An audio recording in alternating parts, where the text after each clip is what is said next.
Picture थी। इसके बाद ये मिशन अगले कुछ दिनों तक सही तरीके से चलता है, लेकिन फिर अचानक कुछ बदलता है। तारीख थी 21 जनवरी। स्पिरिट अब मंगल ग्रह पर 17 दिन बिता चुका था और तभी अचानक नासा का इस रोवर से संपर्क टूट जाता है। लेकिन अगले ही दिन रोवर नासा को एक बीप का साउंड भेजता है। वह कंफर्म करता है कि उसे पृथ्वी से भेजा हुआ एक सिग्नल मिला है। इसके साथ ही यह भी बताता है कि उसके अंदर कुछ खराबी है। रोवर के इस सिग्नल से वैज्ञानिकों ने अंदाजा लगाया कि यह रिबूट लूप में फंस चुका है, जिसका मतलब था कि यह बार बार अपने आप बंद और चालू हो रहा है। नासा ने इस रोवर को इस हिसाब से डिजाइन किया था कि यह अपने आप रीस्टार्ट हो सके, लेकिन इस फॉल्ट के कारण वैज्ञानिकों को डर था कि रोवर इस खराबी के कारण अपनी पूरी एनर्जी खो देगा और ओवरहीटिंग के कारण काम करना बंद कर देगा। ये फॉल्ट इतना सीरियस था कि नासा अब लगभग ये उम्मीद छोड़ चुका था कि स्पिरिट मंगल ग्रह पर आगे बढ़ पाएगा। लेकिन खुशकिस्मती से जब स्पिरिट का मंगल ग्रह पर 19वां दिन था, तभी नासा अनाउंस करता है कि स्पिरिट की रिपोर्ट में खराबी नहीं है, बल्कि खराबी इसकी फ्लैश मेमोरी में है, जो कि एक सॉफ्टवेयर एरर है और इसे रोवर की फ्लैश मेमोरी को फॉर्मेट करने से सही किया जा सकता है। 32वें दिन स्पिरिट को सही कर दिया जाता है और अब ये वापस अपने मिशन पर लौट चुका था। अब इसकी ऑपरेटिंग टीम का अगला लक्ष्य था इसके रॉक एब्रेशन टूल यानी कि रेट का यूज करना। इससे पहले मंगल ग्रह की चट्टानों का कभी भी इतना नजदीक से निरीक्षण नहीं हुआ था। दुनिया मंगल ग्रह की चट्टानों के बारे में जानने के लिए बेसब्री से इंतजार कर रही थी। स्पिरिट ने अपने माइक्रोस्कोपिक इमेजर और स्पेक्ट्रोमीटर्स की मदद से एक पीसी हुई चट्टान के पाउडर की जांच की। इसके बाद इस रोवर ने कंफर्म किया कि यह चट्टान मंगल ग्रह पर हुए ज्वालामुखी विस्फोटों के कारण बनी है। इसके बाद यह मुसाफिर अपनी यात्रा को आगे बढ़ाता है और निकल पड़ता है एक दूसरी चट्टान की तरफ, जिसका नाम था हम्फ्रे।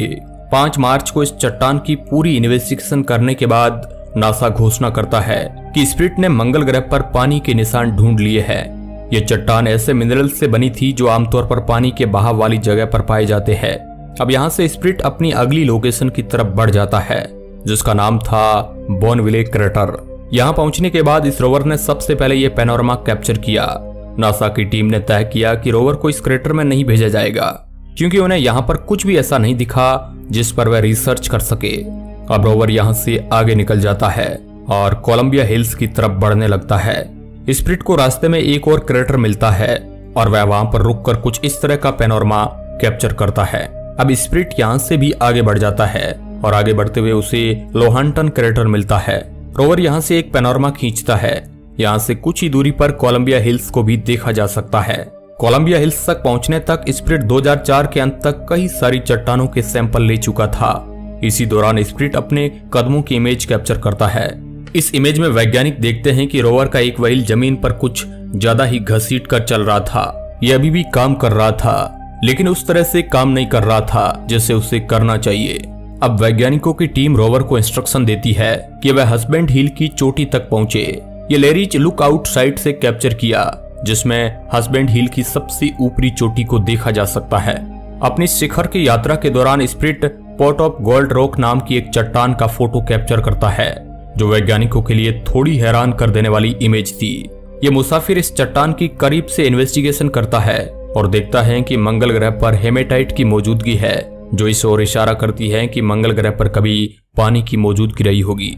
स्पिरिट इस तरह डिजाइन किया गया था कि यह मंगल ग्रह पर महज 90 दिन तक रह सकता था, लेकिन इसकी एडवांस टेक्नोलॉजी के कारण वैज्ञानिक इस यात्रा को थोड़ा और लंबा कर सकते थे।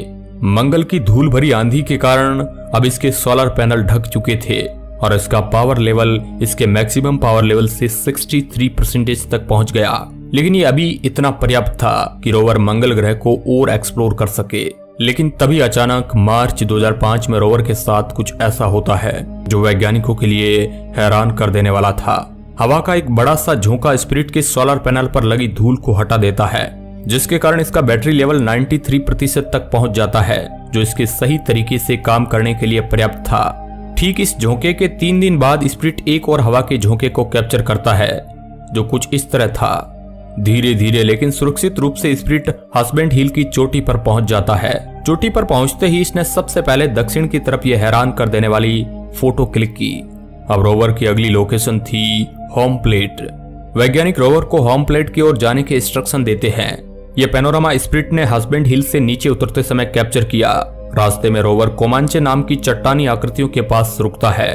पूरी जांच पड़ताल करने के बाद वैज्ञानिक देखते हैं कि यह जगह एक समय नॉन एसिडिक वाटर से भरी हुई थी।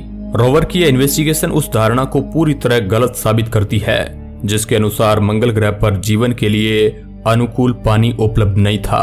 होम प्लेट की तरफ बढ़ते हुए स्पिरिट ने कुछ इस तरह के खतरनाक क्षेत्रों को भी पार किया था। फरवरी 2006 में स्पिरिट होम प्लेट तक पहुंच जाता है।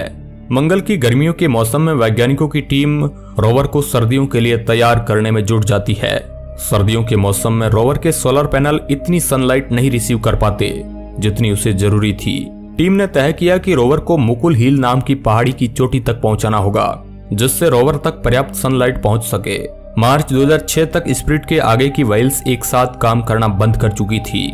अगर रोवर मुकुल हिल तक नहीं पहुंच पाता तो यह मिशन यहीं खत्म हो जाता। नासा की टीम ने तय किया कि अब रोवर को अपने अगले पहियों को खींचते हुए वापस पीछे की तरफ लौट जाना चाहिए।